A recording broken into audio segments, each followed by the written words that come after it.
जय हिंद साथियों। आप सभी का हार्दिक अभिनंदन है, हार्दिक स्वागत है।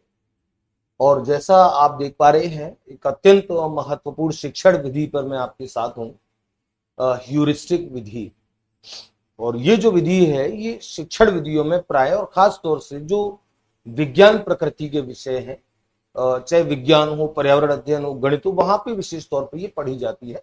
भाषाई विषयों में इस विधि का ज्यादा रोल नहीं होता है। भाषाई विषयों के लिए या सामाजिक विषयों के लिए इस विधि का ज्यादा रोल नहीं होता है।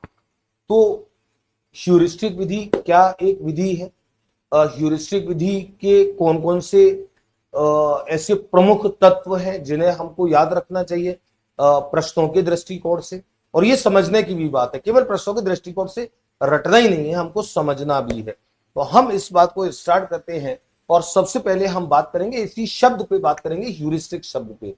परीक्षा में आया हुआ प्रश्न होता है कि ह्यूरिस्टिक शब्द जो है, इसकी उत्पत्ति का स्रोत कहां पर है? ये ह्यूरिस्टिक शब्द कहां से लिया गया है? हेनरी आर्मस्ट्रॉन्ग के द्वारा प्रतिपादित ये विधि है।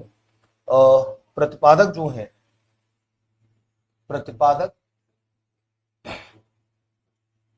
हेनरी आर्मस्ट्रॉन्ग है। Henry Armstrong, Henry Armstrong. और इस विधि को कुछ अन्य नामों से भी जाना जाता है। वो अन्य नाम है, अन्य नाम है अनुसंधान विधि इसको बोलते हैं। अनुसंधान विधि इसको बोलते हैं। अन्वेषण विधि इसको बोलते हैं। अन्वेषण विधि इसको बोलते हैं। और खोज विधि भी इसको बोलते हैं, खोज विधि। तो ह्यूरिस्टिक विधि, अनुसंधान विधि, अन्वेषण विधि, खोज विधि। और मैं जब खोज विधि शब्द का प्रयोग कर रहा हूं तो मुझे बड़ी रिसेंटली बड़े ताजा ताजा एक विवाद की बात याद आती है, जिसमें परीक्षा में पूछा गया कि खोज उपागम जो है, डिस्कवरी अप्रोच है, वो किसने दिया? और विकल्प में हेनरी आर्मस्ट्रॉन्ग भी है, विकल्प में जेरोम ब्रूनर भी है। तो उस प्रश्न को लेकर के विवाद भी परीक्षा में हुआ और हमने भी आपत्तियां लगवाई। और एक्चुअल में जेरोम ब्रूनर गलत नहीं है, लेकिन हेनरी आर्मस्ट्रॉन्ग भी गलत नहीं है। क्योंकि हेनरी आर्मस्ट्रॉन्ग का जो ह्यूरिस्टिक अप्रोच है, वो बेसिकली डिस्कवरी अप्रोच के नाम से ही जाना जाता है। तो खोज उपागम की बात होती है, जेरोम ब्रूनर खोज उपागम के से जुड़े हैं, उनसे माने जाते हैं। लेकिन अगर विकल्प में दोनों में से कोई एक, और जैसे सीटेट में एक प्रश्न मैंने जब एविडेंस दिए थे, मैंने वहां पे एविडेंस दिया था कि सीटेट में ये प्रश्न एक बार आया और वहां पे जेरोम ब्रूनर, हेनरी आर्मस्ट्रॉन्ग में से एक व्यक्ति दिया, जेरोम ब्रूनर दिए, हेनरी आर्मस्ट्रॉन्ग नहीं दिया। लेकिन राजस्थान में रिसेंटली परीक्षा में दोनों को दे दिया और मैंने उसके संबंध में प्रूफ भी डाले थे। ये प्रूफ का एक उदाहरण आपके सामने दिख भी रहा है। ये एक पुस्तक है और ये बड़ी प्रमाणिक पुस्तक है। NIOS जो है, national institute of open schooling, बड़ी प्रमाणिक पुस्तकें होती है, कोर्ट में प्रमाणिक मान स्थापित, यानी कि आप इनके माध्यम से आप रिट लगा सकते हो, इनके प्रमाण मान्य होते हैं। तो NIOS जो है, NIOS का कोर्स नंबर 502 जो है, NIOS का कोर्स नंबर 502 और उसका ब्लॉक 1 पेज नंबर 85, वहां पे डिस्कवरी मेथड के नाम से दे रखा है हेनरी आर्मस्ट्रॉन्ग का। ये this method is otherwise known as heuristic method, यानी कि बेसिक नाम उसको डिस्कवरी मेथड दे रखा है, and also known as heuristic method, ये दे रखा है। तो ये प्रमाण था। खुद खुद जो हेनरी आर्मस्ट्रॉन्ग की एक बुक है, उसमें उन्होंने इसके लिए डिस्कवरी अप्रोच 85 जगह नाम यूज किया है। तो ये थोड़ा सा कुछ ऐसे प्रश्न जो होते हैं विवादास्पद, वहां याद रखने की चीज, ये अन्य नाम होते हैं इसके। हेनरी आर्मस्ट्रॉन्ग प्रतिपादक है। अब सवाल ये होता है कि ह्यूरिस्टिक शब्द जो है, जैसे मैंने अभी नाम भी लिखा था, जैसे आप देख रहे थे ह्यूरिस्टिक शब्द, तो ये जो ह्यूरिस्टिक शब्द है, इसकी उत्पत्ति के स्रोत पे हम लोग बात करेंगे। ह्यूरिस्टिक शब्द जो है, इसकी उत्पत्ति,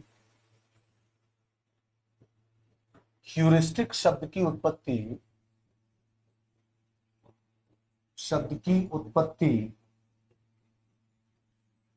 ग्रीक भाषा के,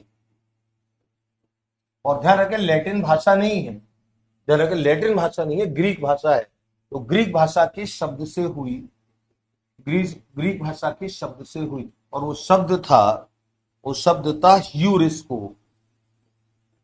और ये परीक्षा में प्रश्न सेकंड ग्रेड में आया हुआ प्रश्न है, ह्यूरिस्को से हुई है, और इस ह्यूरिस्को का जो अर्थ है,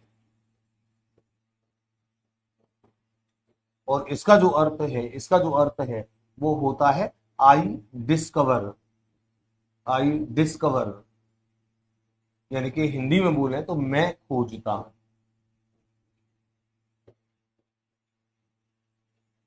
मैं खोजता हूं। और नाम से आप देखिए, नाम से भी आई डिस्कवर, मैं खोजता हूं, इसीलिए डिस्कवरी अप्रोच इसको बोला जाता है। तो जो प्रश्न आया था जिसको लेकर के विवाद हुआ, जिसको लेकर के आंसर की में उन्होंने अलग आंसर माने, एक्चुअली प्रश्न का गठन गलत था। उन्हें अगर प्रश्न में ये विकल्प देने थे तो जेरोम ब्रूनर आर्मस्ट्रांग से एक देना था। जेरोम ब्रूनर खोज उपागम से जुड़े हैं, लेकिन आर्मस्ट्रांग का ये जो उपागम है, ये अन्वेषण उपागम, खोज उपागम भी कहा जाता है, स्ट्रांगली कहा जाता है, ध्यान रखें। तो चलिए, बहुत इंपॉर्टेंट विधि है। और विज्ञान की प्रकृति जैसे समस्त विषय, विज्ञान की प्रकृति जैसे समस्त विषय, चाहे विज्ञान हो, चाहे पर्यावरण विज्ञान हो, चाहे गणित हो, या प्रत्येक वो शाखा जहां वैज्ञानिक प्राकृतिक विज्ञान जैसी स्थिति रहती है, जहां तर्क चिंतन अन्वेषण की खोज का वो रहता है, उन सारे विषयों के शिक्षण की श्रेष्ठ विधि मानी जाती है। क्योंकि इस विधि में बालक जो होता है, इस विधि में बालक अपने स्वयं के प्रयासों से, अपनी स्वयं की गति से तथ्यों का, समस्या की उपस्थिति उसके सामने की जाती है, और अपने स्वयं की गति और स्वयं के प्रयासों से तथ्यों का अध्ययन करता है, उनका अवलोकन करता है, उनका निरीक्षण करता है, उनसे निष्कर्षों की प्राप्ति स्वयं करता है। यह विधि विज्ञान के मूलभूत सिद्धांत का, निरीक्षण परीक्षण के सिद्धांत का पालन करती है। और इस विधि के अंतर्गत कई ऐसी विशेषताएं हैं जो बाकी अन्य विधियों से इसको अलग बनाती है। एक प्रश्न बड़ा अच्छा बनता है कि ह्यूरिस्टिक विधि के मूल में कौन सी विधि होती है। तो ह्यूरिस्टिक विधि के मूल में भी आगमन विधि है। इसमें भी आगमनात्मक सिद्धांत, यानी कि मूर्त से अमूर्त, ज्ञात से अज्ञात का सिद्धांत चलता है। मैं लिखना शुरू करता हूं। कई सारी इंपोर्टेंट चीजें हैं जो हमारे लिखने में आएंगी। विज्ञान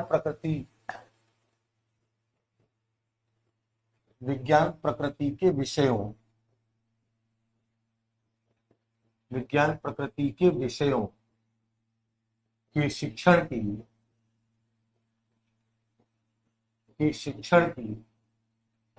श्रेष्ठ विधि मानी जाती है।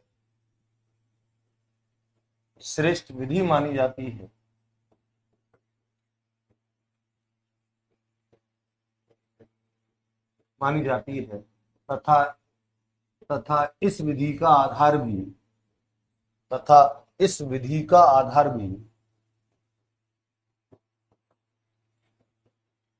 का आधार भी आगमन विधि होती है। ध्यान रखेंगे, आगमन विधि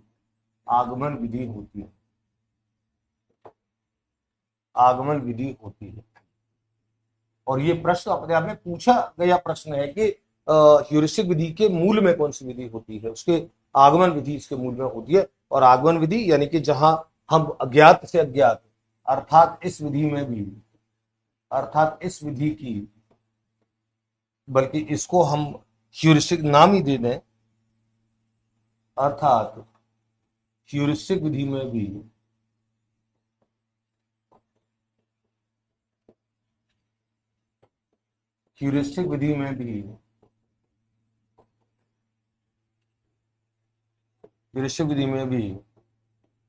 ज्ञात से अज्ञात, मूर्त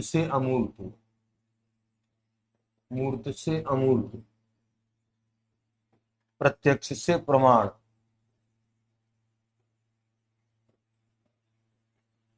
ये जो सारे सिद्धांत हैं, जो आगमनात्मक सिद्धांत हैं, उन सिद्धांतों का पालन होता है। सिद्धांतों का पालन होता है। इन सारे सिद्धांतों का पालन होता है, मूर्त से अमूर्त, ज्ञात से अज्ञात। तो आगमन विधि इसके मूल में है। और इस विधि में बेसिकली काम कैसे होता है, इस विधि में विद्यार्थियों के सम्मुख एक समस्या उपस्थित कर दी जाती है। उनको बता दिया जाता है विज्ञान की कोई समस्या या विज्ञान की प्रकृति जैसे विषयों में से जुड़ा कोई तथ्य हो सकता है। मान लीजिए हम जैसे मैं अगर विज्ञान का संदर्भ लूं तो विज्ञान के संदर्भ में जैसे विद्यार्थियों के सामने एक समस्या रख दी कि जो अंकुरण होता है, बीजों का अंकुरण, वो पके हुए फल के बीजों से होता है कि कच्चे फल के बीजों से होता है। अब ये एक समस्या हमने विद्यार्थियों के सम्मुख रख दी है। अब विद्यार्थी अपने स्तर से इससे संबंधित तथ्यों का अवलोकन, निरीक्षण खुद करेंगे और करके, खुद स्वयं करके वो सारी चीजों को देखेंगे। पके फल का बीज लेंगे, कच्चे फल का बीज लेंगे और उनमें अंकुरण की प्रक्रिया कराएंगे और फिर देखेंगे कि किसका हुआ और फिर एक निष्कर्ष तक पहुंचेंगे, एक निष्कर्ष की खोज स्वयं करेंगे। तो इस विधि में होता यही है। मैं इस प्रक्रिया को लिख देता हूं। इस विधि में विद्यार्थियों के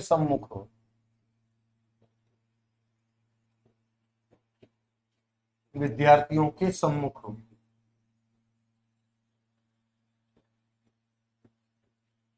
एक समस्या की उपस्थिति की जाती है। एक समस्या की उपस्थिति की जाती है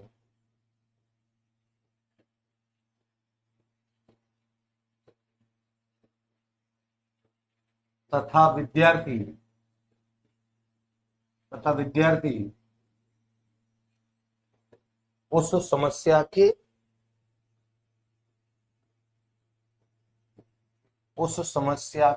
हल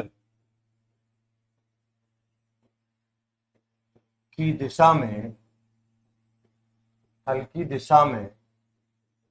स्वयं के प्रयासों,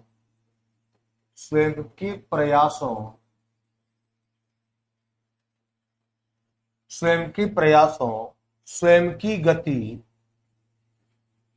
ध्यान रखो मैं स्वयं पे जोर दे रहा हूं, खुद के प्रयास, खुद की गति, श्रेष्ठतम बाल केंद्रित विधि होती है ये। क्योंकि इसमें पूरी प्रक्रिया का केंद्र जो होता है वो अध्यापक नहीं होता है, विद्यार्थी खुद होता है। अध्यापक केवल परामर्शदाता की भूमिका, स्वयं के प्रयासों व स्वयं की गति से तथ्यों का संग्रह करता है,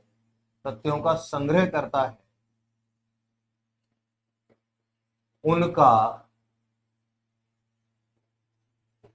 अवलोकन व अध्ययन करता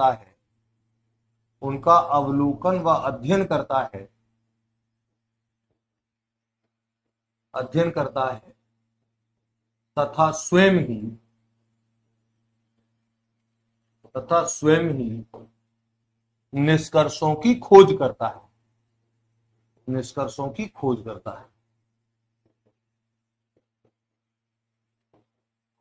है। यानी कि सब, और निष्कर्षों की खोज बच्चा स्वयं कर रहा है अपने स्तर से। इसीलिए तो श्रेष्ठ बाल केंद्रित विधि है। अध्यापक जो होता है वो केवल परामर्शदाता की भूमिका में होता है। अध्यापक केवल परामर्शदाता की भूमिका में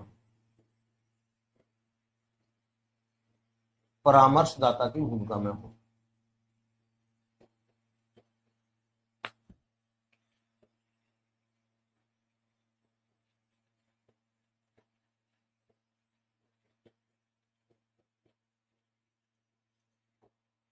अध्यापक केवल परामर्शदाता की भूमिका में होता है। तो ये जो विधि है इसमें बच्चा अपनी गति से, अपने विवेक से, अपने तर्क से, अपने चिंतन से एक समस्या के समाधान की दिशा में खुद अग्रसर है, अपनी स्वयं की गति से। और वो तथ्यों का संग्रह करेगा, समस्या के समाधान से जुड़े तथ्यों का संग्रह करेगा, उनका अध्ययन करेगा, अवलोकन, निरीक्षण करेगा और खुद किसी निष्कर्ष पर पहुंचेगा। और ध्यान रखें ये विधि जो होती है, इस विधि में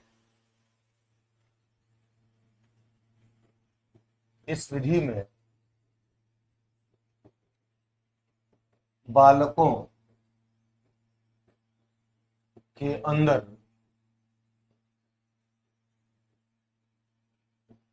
एक अनुसंधानकर्ता, यानी कि रिसर्च करने वाला, एक अनुसंधानकर्ता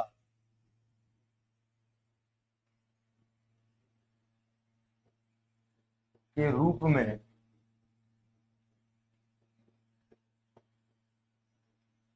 विकसित करने की शक्ति होती है।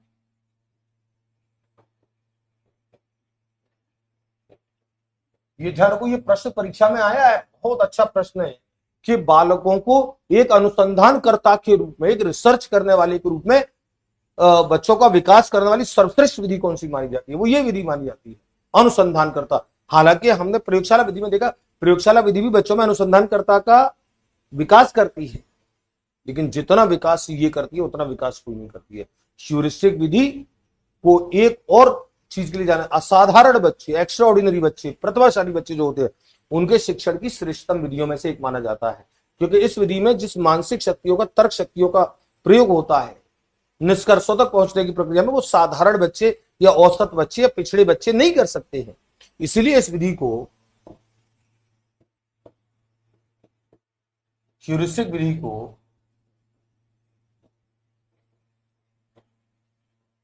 ह्यूरिस्टिक विधि को असाधारण बच्चे या प्रतिभाशाली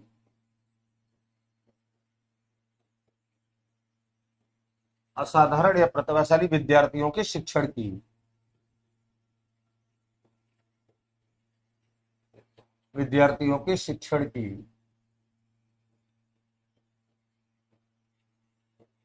श्रेष्ठतम विधि माना जाता है। श्रेष्ठतम विधि माना जाता है। अभी हम जब इसके गुण दोष पे बात करेंगे तो असाधारण बच्चे जो है, प्रतिभाशाली बच्चे जो है, उनके शिक्षण की श्रेष्ठतम विधि ह्यूरिस्टिक विधि को माना जाता है, क्योंकि इसमें मानसिक शक्तियों, तर्क शक्ति, चिंतन शक्ति, इन सबकी आवश्यकता है निष्कर्षों तक पहुंचने की प्रक्रिया में। तो साधारण बच्चा, औसत बच्चा, पिछड़ा बच्चा, वो उस काम को उतने कुशलता से नहीं कर पाता, क्योंकि वो निष्कर्षों तक पहुंचने में जो एक निर्णय क्षमता है या अंदर से जो अनुभूति आकर के उसे एक निष्कर्ष तक पहुंचाने में जो समझ की जरूरत होती है, वह साधारण प्रतिभाशाली बच्चों में ज्यादा होती है। तो खोजने का मार्ग प्रशस्त करती है। खोजने का मार्ग, बच्चा स्वयं अपने प्रयास से, अपनी गति से बच्चा काम करता है ह्यूरिस्टिक विधि में। और इसीलिए एक परिभाषा हर्बर्ट स्पेंसर की, बड़ी इंपॉर्टेंट परिभाषा, ये परीक्षा पर 2-3 बार आ चुकी है, कि ऐसी कौन सी विधि है जिसके बारे में ये कहा जाता है कि इस विधि में बालकों को कम से कम बताया जाए और अधिक से अधिक स्वयं खोजने के लिए प्रेरित किया जाए। ये ह्यूरिस्टिक विधि के संबंध में कहा गया कथन है, हर्बर्ट स्पेंसर की परिभाषा है। मैं इस परिभाषा को भी लिख देता हूं। हर्बर्ट स्पेंसर के अनुसार, हर्बर्ट स्पेंसर के अनुसार बालकों को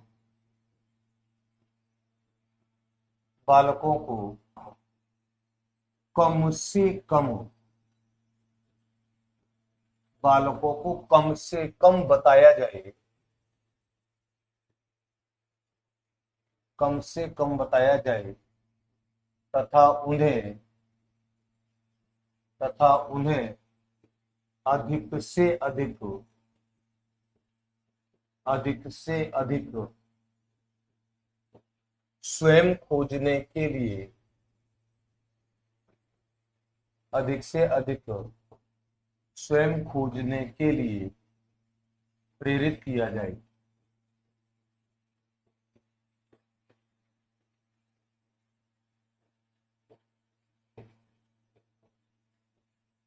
देखिए कितना अच्छा एक कथन हर्बर्ट स्पेंसर ने बोला है कि, यानी कि ये कथन अन्वेषण इस विधि के लिए कहा जाता है, ह्यूरिस्टिक विधि के लिए कहा जाता है कि बालकों को कम से कम बताया जाए, कम से कम बताया जाए और अधिक से अधिक उन्हें स्वयं खोजने के लिए प्रेरित किया जाए। तो अगर नाम से पूछी जाती है परिभाषा तो हर्बर्ट स्पेंसर की है, विधि के दृष्टिकोण से पूछी जाती है किस विधि के लिए कहा जाता है, तो आपका उत्तर होगा ह्यूरिस्टिक विधि के लिए कही जाती है। और दूसरा एक परिभाषा जो आर्मस्ट्रांग की है कि ह्यूरिस्टिक विधि जो है वो अन्वेषण की ऐसी विधि है जिसमें हम बालकों को एक अच्छे अनुसंधानकर्ता के रूप में देख सकते हैं, एक अच्छे रिसर्चर के रूप में देख सकते हैं। तो मैं उसकी परिभाषा भी लिख देता हूं। खुद आर्मस्ट्रांग की परिभाषा है, आर्मस्ट्रांग जो इसके प्रतिपादक है, आर्मस्ट्रांग के अनुसार, आर्मस्ट्रांग के अनुसार ह्यूरिस्टिक विधि, ह्यूरिस्टिक विधि अन्वेषण की, अन्वेषण यानी कि खोज, यानी कि डिस्कवरी, अन्वेषण की एक ऐसी विधि है, एक ऐसी विधि है जिसमें बालकों को जिसमें बालकों को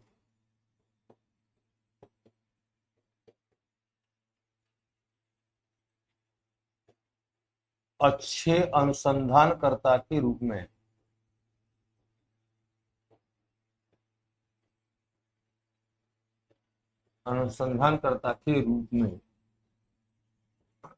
देखा जा सकता है।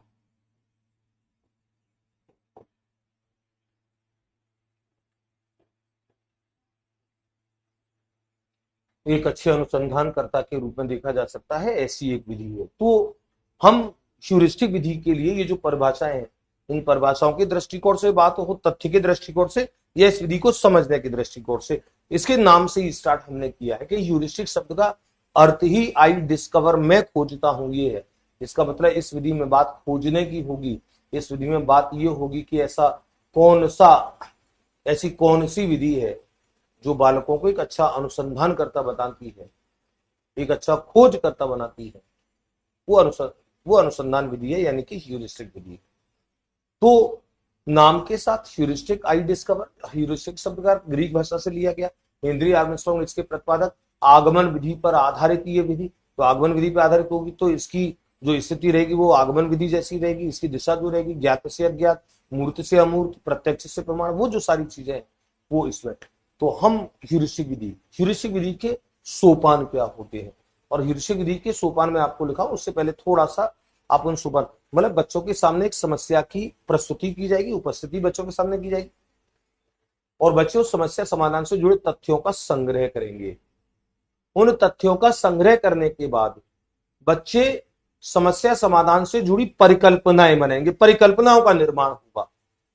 यानी कि परिकल्पनाएं होती हैं, हाइपोथेसिस जो होती है, वो समाधान की दिशा के प्रारंभिक विचार होते हैं, जिनकी पुष्टि होना बाकी है, जिनका अभी सही सिद्ध होना बाकी है। तो समस्या की उपस्थिति, तथ्यों का संग्रह, परिकल्पनाओं का निर्माण, और जब परिकल्पनाओं का निर्माण होगा तो परिकल्पनाओं का परीक्षण होगा, और परिकल्पना का परीक्षण होगा तो निष्कर्षों की प्राप्ति होगी। 5 सोपान होते हैं ह्यूरिस्टिक विधि के।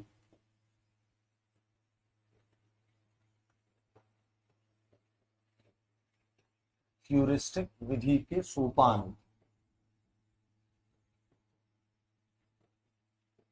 ह्यूरिस्टिक विधि के सोपान। और क्या सोपान होते हैं ह्यूरिस्टिक विधि के? सबसे पहले समस्या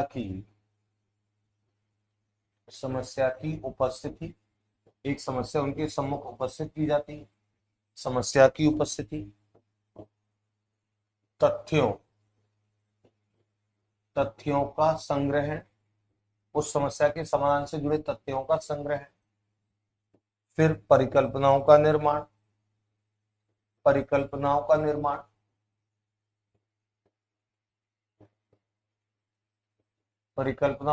हाइपोथेसिस, यानी कि समस्या के समाधान से जुड़े प्रारंभिक जो विचार हैं, परिकल्पनाओं का निर्माण, और परिकल्पनाओं का निर्माण होगा तो परिकल्पनाओं का परीक्षण,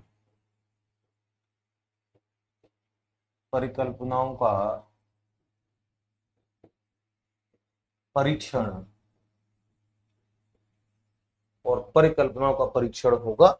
सबसे अंतिम सोपान जो होगा वो निष्कर्षों की खोज।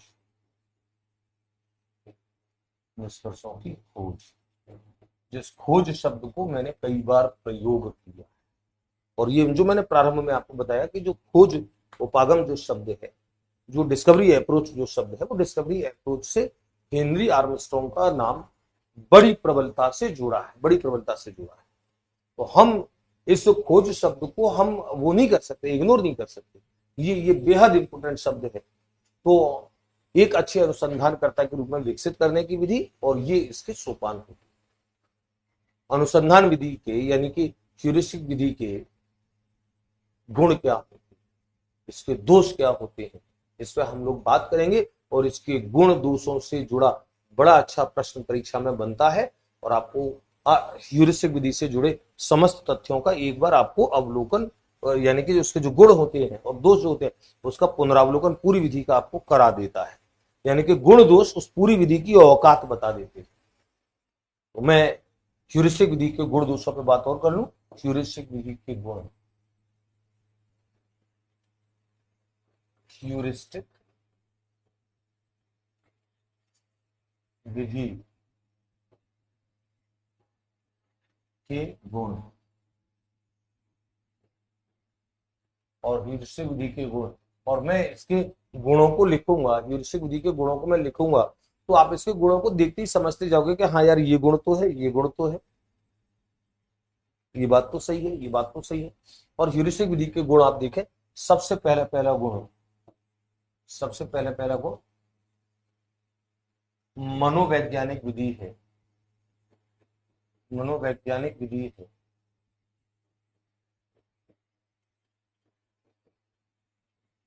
जो बालकों के, जो बालकों के तर्क, चिंतन, कल्पना जैसी, कल्पना जैसी मानसिक शक्तियों का, जैसी मानसिक शक्तियों का विकास करती, मानसिक शक्तियों का विकास करती।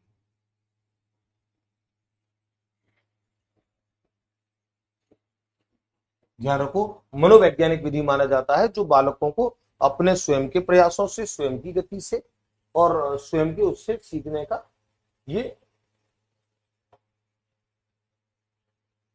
स्वयं की गति से सीखने का बच्चों के अंदर मानसिक शक्तियों का विकास करती है। नंबर एक। नंबर दो,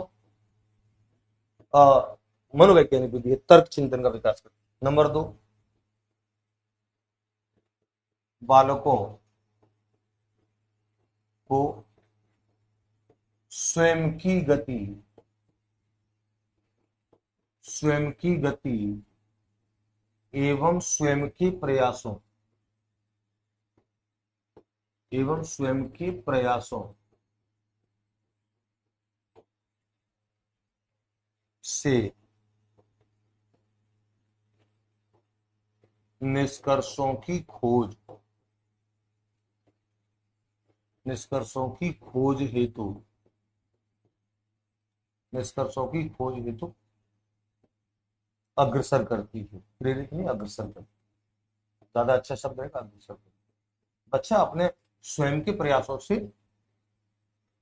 सीखे, स्वयं के प्रयासों से खोजे, स्वयं के प्रयासों से निष्कर्ष तक पहुंचे, उसकी विधि है। नंबर तीन, नंबर तीन, श्रेष्ठ बाल केंद्रित विधि, श्रेष्ठ बाल केंद्रित विधि,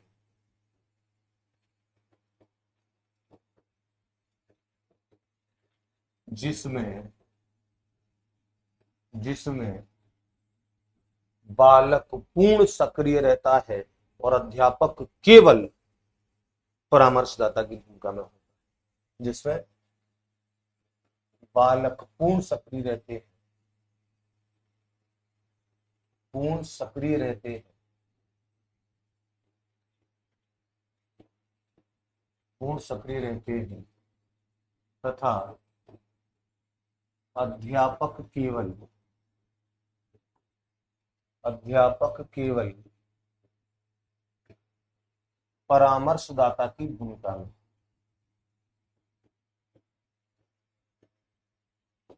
भूमिका में होते हैं।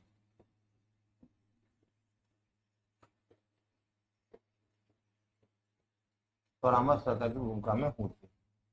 तो विद्यार्थी स्वयं सक्रिय है, अध्यापक केवल परामर्शदाता की भूमिका में। बड़े इंपोर्टेंट दो, चौथा और पांचवा, अनुसंधानात्मक दृष्टिकोण विकसित करने की, अनुसंधानात्मक दृष्टिकोण विकसित करने की श्रेष्ठ विधि, अनुसंधानात्मक दृष्टिकोण विकसित करने की, विकसित करने की श्रेष्ठ विधि।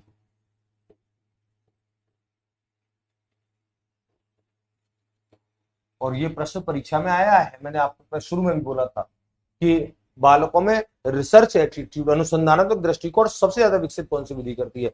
आंख बंद करके ह्यूरिस्टिक विधि को आपको टिक करना है। और पांचवा प्रश्न, ये भी परीक्षा में प्रश्न आया है, और ये प्रश्न आया है आलोचनात्मक दृष्टिकोण। आलोचनात्मक दृष्टिकोण, लेकिन इसका शब्द जो परीक्षा में आया आलोचनात्मक दृष्टिकोण, एक और शब्द इसके लिए जो परीक्षा में आया शब्द था क्रांतिक अभिवृत्ति। क्रांतिक अभिवृत्ति, ये शब्द आपको ध्यान रखना है, क्योंकि परीक्षा में ये शब्द एक दो बार, इसी क्रांतिक अभिवृत्ति, आलोचनात्मक दृष्टिकोण यानी कि critical approach of thinking. This is critical approach of thinking. Critical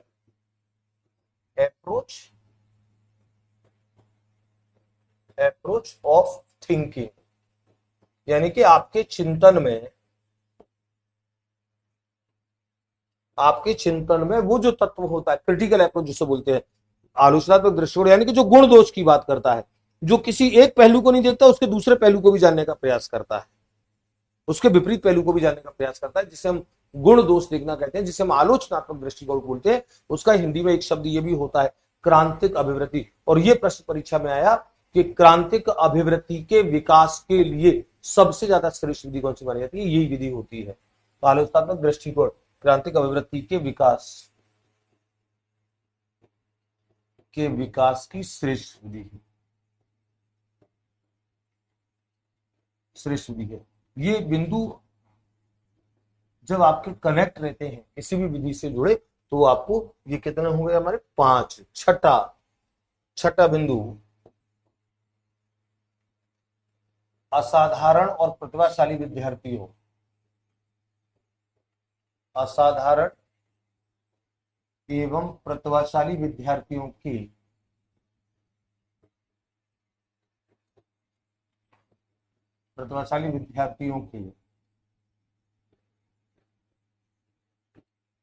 शिक्षण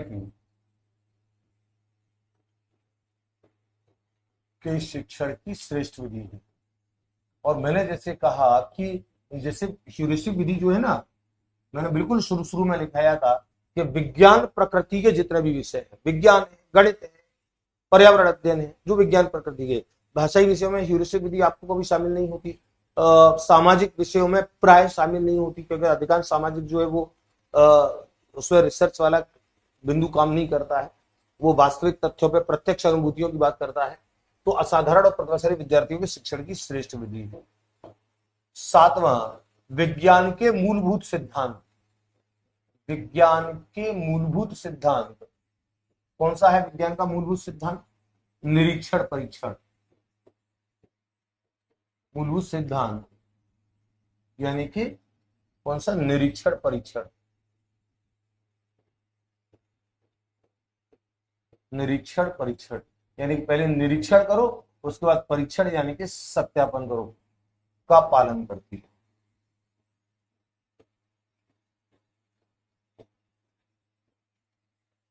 निरीक्षण परीक्षण का सिद्धांत यानी कि पहले आपको तथ्यों का अवलोकन करना है, उसके तथ्यों के अवलोकन के बाद फिर आपको उनका सत्यापन करना है। सत्यापन करना है तब आपको किसी तथ्य के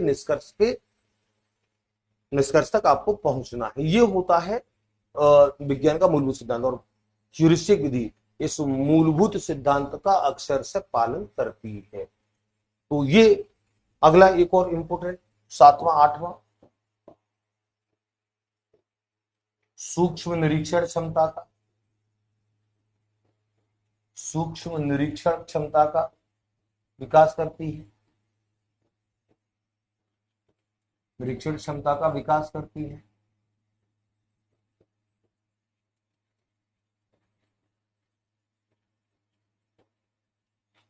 एक और लिख देता हूं, वैज्ञानिक दृष्टिकोण का विकास करती है। निश्चित तौर पर वो जो सारी चीजें मिलती जुलती हैं वो सारी चीजें इसमें आएंगी।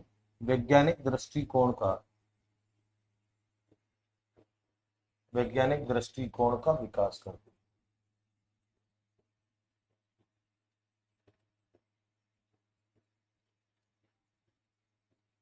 है। ये सारी इसके गुण है, ये सारी ह्यूरिस्टिक विधि की विशेषताएं हैं। दोष क्या होंगे? दोष की अगर हम बात करें तो ह्यूरिस्टिक विधि के दोष और ह्यूरिस्टिक विधि के दोष, इसमें भी एक बार समझ लो। ह्यूरिस्टिक विधि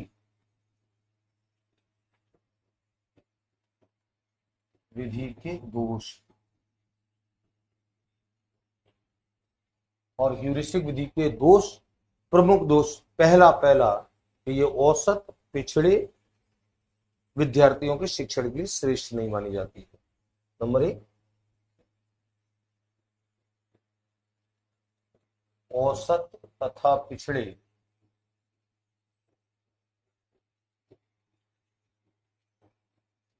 विद्यार्थियों के लिए श्रेष्ठ नहीं है। विद्यार्थियों के शिक्षण के लिए उपयुक्त नहीं है, ऐसे लिखो, के शिक्षण के लिए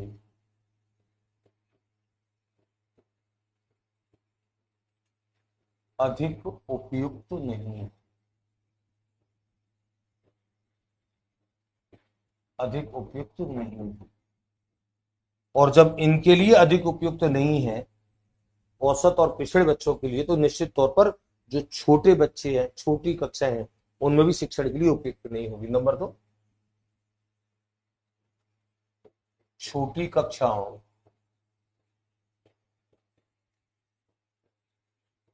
या कम आयु के बालकों,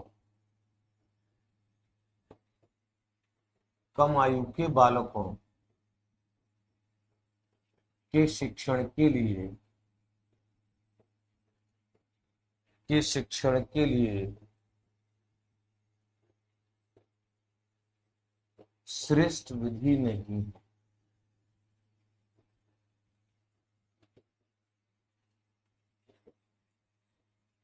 उनके लिए श्रेष्ठ विधि नहीं है।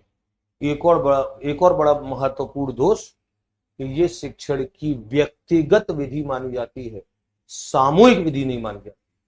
यानी कि ह्यूरिस्टिक विधि ज्यादा उचित होती है व्यक्तिगत शिक्षण के लिए, सामूहिक शिक्षण के लिए ज्यादा अच्छी नहीं होती है। तो ये तीसरा बड़ा इंपोर्टेंट इसका दोष है, और ध्यान रखेंगे परीक्षा में जुड़ता है।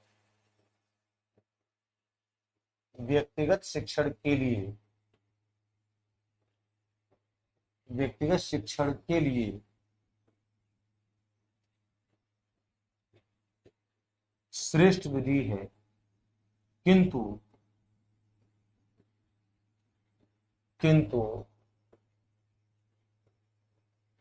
सामूहिक शिक्षण के लिए उपयुक्त नहीं है।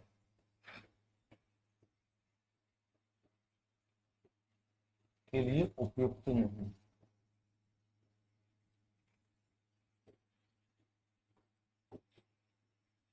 नहीं, मान। तो व्यक्तिगत शिक्षण, इंडिविजुअल टीचिंग जो है, उसके लिए ज्यादा श्रेष्ठ मानी जाती है। और चौथा, निष्कर्षों तक पहुंचने की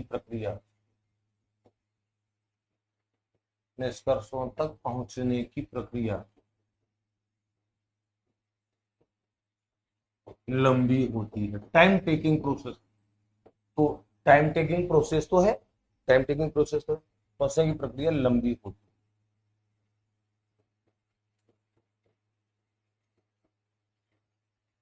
और 5वां लिख दूं, भाषाई विषयों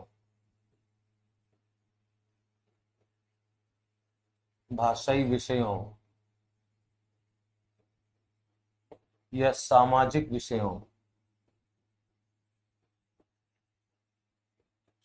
विषयों के शिक्षण के लिए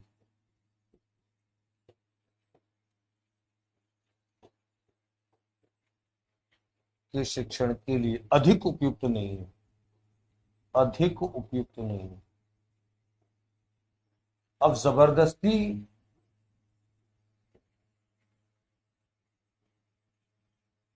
जबरदस्ती इसको पेलो तो अलग बात, जबरदस्ती चूसो तो अलग बात है। बाकी सामाजिक विषय, और इसीलिए आप देखिए शिक्षण विधियों में जब भी आप देखेंगे ह्यूरिस्टिक विधि, तो ह्यूरिस्टिक विधि आपकी गणित शिक्षण का एक पार्ट होगी, विज्ञान शिक्षण का एक पार्ट होगी, पर्यावरण शिक्षण का एक पार्ट होगी। सामाजिक विषय की शिक्षण विधियों में, हिंदी विषय की शिक्षण विधियों में, अंग्रेजी विषय की, हिंदी विषय, उर्दू विषय की, संस्कृत विषय की, इन शिक्षण विधियों में कभी भी इसको ज्यादा मतलब कभी लिए ही नहीं जाता। मेरे विचार से तो कभी, मैं तो समझ रहा हूँ कभी लिए ही नहीं गया होगा। तो ये आपके ह्यूरिस्टिक विधि से जुड़े सारे के सारे तथ्य हैं, बिल्कुल नाम से लेकर के, जहां नाम, नाम की उत्पत्ति, उसका शब्द, विधि के अन्य नाम, प्रतिपादक, सोपान, गुण, दोष, सारी चीजें। तो हम एक बार स्लाइड एक बार रिवीजन कर लेते, स्लाइड को एक बार रिवीजन कर लेते हैं और उसके बाद हम लोग देखेंगे। चलिए, तो ह्यूरिस्टिक विधि हम लोग पढ़ रहे हैं, फटाफट एक बार देख लिया। अन्य नामों से जाना जाता है, अनुसंधान विधि से, अन्वेषण विधि से, खोज विधि से इसको जाना जाता है। खोज विधि के ऊपर मैंने जो रिसेंटली जो विवाद हुआ उसका भी मैंने आपको बता दिया कि खोज उपागम, तो खोज उपागम से स्ट्रॉन्गली पहले इसकी हमने बात की, ग्रीक भाषा के शब्द ह्यूरिस्को से इस ह्यूरिस्टिक शब्द की उत्पत्ति हुई है। ह्यूरिस्को ग्रीक भाषा का तो शब्द है और इसका जो अर्थ होता है वो होता है आई डिस्कवर, यानी कि मैं खोजता हूं, तो खोजने की बात है, इसलिए इसको खोज उपागम भी कहते हैं। तो मैंने जो रिसेंटली जो विवाद था जिसके बारे में मैंने बताया कि परीक्षा में सवाल आया कि खोज उपागम, तो वहां पे ब्रूनर भी दिया, हेनरी आर्मस्ट्रांग भी दिया, और उन्होंने केवल ब्रूनर को सही माना, हेनरी आर्मस्ट्रांग को खारिज कर दिया। इसका मतलब आप हेनरी आर्मस्ट्रांग को खोज उपागम से जुड़ा मान नहीं रहे, तो हेनरी आर्मस्ट्रांग खोज उपागम से जुड़े हैं। मैंने NIUS की इस पुस्तक का नाम, पृष्ठ संख्या और वो सारा दिया, ये मैंने बच्चों को आपत्ति लगाते समय भी उपलब्ध कराया था। चलिए, तो ये इस विधि में क्या होता है, इस विधि में विज्ञान प्रकृति के विषयों के शिक्षण की श्रेष्ठ विधि मानी जाती है, और इस विधि का आधार भी आगमन विधि होता है। तो आगमन विधि इसका आधार है, तो इसका मतलब फिर वो जो ज्ञात से अज्ञात, मूर्त से अमूर्त, प्रत्यक्ष से प्रमाण, उदाहरण से वो सारी जो प्रक्रिया है वो इसमें चलेंगी, उसी दिशा में चलेंगी। इस विधि में जो होता है, विद्यार्थियों के सम्मुख एक समस्या की उपस्थिति की जाती है, विद्यार्थी समस्या के हल की दिशा में, समाधान की दिशा में तथ्यों का संग्रहण करते हैं, उनका अवलोकन, अध्ययन करते हैं और निष्कर्षों की प्राप्ति तक स्वयं जाते हैं, अपनी गति से जाते हैं। अध्यापक केवल परामर्शदाता की भूमिका में होता है। इस विधि में बालकों के अंदर एक अनुसंधानकर्ता के रूप में विकास करने की क्षमता होती है, बालकों को अनुसंधानकर्ता बनाती है। असाधारण प्रतिभाशाली बच्चों के लिए श्रेष्ठ मानी जाती है, इसको हमने गुणों में भी लिखा है। हर्बर्ट स्पेंसर की और आर्मस्ट्रांग की परिभाषा है, बालकों को कम से कम बताया जाए, अधिक से अधिक खोजने के लिए प्रेरित किया जाए। ध्यान रखेंगे, स्ट्रांगली ये परीक्षा में आती है, और बालकों में एक अच्छे अनुसंधानकर्ता के रूप में देखा जा सकता है इस ह्यूरिस्टिक विधि में। ये आर्मस्ट्रांग की परिभाषा है जो इसके प्रतिपादक है। सोपान हमने देख ली, सोपान समस्या की उपस्थिति, तथ्यों का संग्रहण, परिकल्पनाओं का निर्माण, परिकल्पनाओं का परीक्षण, निष्कर्षों की खोज। उसके बाद हमने इसके गुण, और इसके गुण और दो तो प्रारंभ में मैंने सारे गुण लिखे, बड़े इंपोर्टेंट गुण है। मनोवैज्ञानिक विधि है जो मानसिक शक्तियों का विकास करेगी, तर्क, चिंतन, कल्पना जैसे स्वयं की गति से, स्वयं के प्रयासों से निष्कर्षों की खोज, यानी कि इसमें करके सीखना होता है ना, करके सीखना निहित तो होता है, लर्निंग बाय डूइंग, ये इसमें निहित तो होता है। तो वो इसको मैंने ये जो लिखा है ये दूसरी भाषा में लिखा है, स्वयं के प्रयासों से स्वयं करके करता है, यानी कि करके सीखना इसमें निहित होता है। श्रेष्ठ बाल केंद्रित विधि है, बच्चा पूर्ण सक्रिय रहता है, और पूर्ण सक्रिय रहता है विद्यार्थी और अध्यापक केवल परामर्शदाता की भूमिका में होते हैं। अनुसंधानात्मक दृष्टिकोण विकसित करने की श्रेष्ठ विधि, क्रांतिक अभिवृत्ति यानी कि आलोचनात्मक दृष्टिकोण विकसित करने की श्रेष्ठ विधि है। प्रतिभाशाली और असाधारण बच्चों के लिए, असाधारण और प्रतिभाशाली बच्चों के शिक्षण की श्रेष्ठ विधि मानी जाती है। विज्ञान के मूलभूत सिद्धांत का पालन करती है, निरीक्षण परीक्षण के सिद्धांत का, सूक्ष्म निरीक्षण क्षमता का विकास, क्योंकि बच्चे जब तथ्यों का अवलोकन करते हैं, अध्ययन करते हैं, उस समय उनकी अवलोकन क्षमता यानी कि निरीक्षण क्षमता विकसित होती है, और वैज्ञानिक दृष्टिकोण का विकास करती है। दोष हमने लिख दिए, दोष तो जब श्रेष्ठ और प्रतिभाशाली, असाधारण प्रतिभाशाली के लिए श्रेष्ठ है, तो फिर गधेड़ों के लिए ज्यादा उपयुक्त नहीं है, यानी कि पिछड़े और औसत विद्यार्थियों के शिक्षण की ज्यादा उचित विधि नहीं मानी जाती है। छोटी कक्षाओं के लिए, कम आयु के बच्चों के लिए भी ठीक नहीं होगी। दूसरा, व्यक्तिगत शिक्षण के लिए ज्यादा बेटर है, सामूहिक शिक्षण के लिए ज्यादा बेटर नहीं है। निष्कर्षों तक पहुंचने की प्रक्रिया जो होती है वो लंबी होती है, और भाषाई विषयों, सामाजिक विषयों के शिक्षण की ज्यादा अच्छी नहीं मानी जाती। तो विद्यार्थियों, ये पूरा का पूरा ह्यूरिस्टिक विधि का वो था, और आपने ह्यूरिस्टिक विधि के ये सारे बिंदु आपने देख लिए हैं, ह्यूरिस्टिक विधि के सारे बिंदु आपने देख लिए हैं, और मैं समझता हूं कि हर बात आपने अच्छे से समझी होगी। ह्यूरिस्टिक विधि को बहुत अच्छे से याद रखिएगा, परीक्षा में इससे जुड़े जो दो तीन बहुत ज्यादा श्रेष्ठतम प्रश्न बनते वो इन्हीं में से कहीं निकल करके बनते हैं, इन्हीं में से कहीं निकल करके। तो शिक्षण विधियों में अन्य खंडों पर हमारी मुलाकात होती रहेगी। ऐसे ही समझ के पढ़ते रहिए, ऐसे ही समझ विकसित करते रहिए। ये जो समझ विकसित होना यही आपके काम आएगा, रटना आपके काम नहीं आएगा, रटना बिल्कुल नहीं है। एक बार जब आप अच्छे से हर चीज के डिस्कशन को सुन लेते हैं और वो आप दिमाग में समाहित कर लेते हैं, तो फिर मैं समझता हूँ कि बहुत ज्यादा। तो ये सारी स्लाइडें मेरे ख्याल से कितनी 14 स्लाइडें बनी है, 14 स्लाइडें हैं, यानी कि 14, एक में तो टाइटल था, बाकी 13 पेज पे जो मैंने लिखा है उसको अच्छे से अब तक कॉपी में उतारिए हर बात को समझ करके उतारिए। एक बार से अधिक बार वीडियो देखिए। अगर आपको कोई बात पुनः समझनी है तो रिपीट करके देखिए। और मैंने आपसे बार बार कहा है कि एक बार तो ओरिजिनल स्पीड में जरूर देखिए, क्योंकि आप फास्ट करके निकालते हैं तो आपकी फिर मानसिकता भी वही हो जाती है, फास्ट की, यानी कि चीजों को जल्दी जल्दी जल्दी जल्दी निकालना। अरे एक बार आराम से सुन के समझ लें, जब उसका रिवीजन करें तब आप फास्ट देखा करें। मैं ये कुछ चीजें होती है, बेसिक चीजें सफल होने की। हम लोग मुलाकात करेंगे। जय हिंद, जय भारत।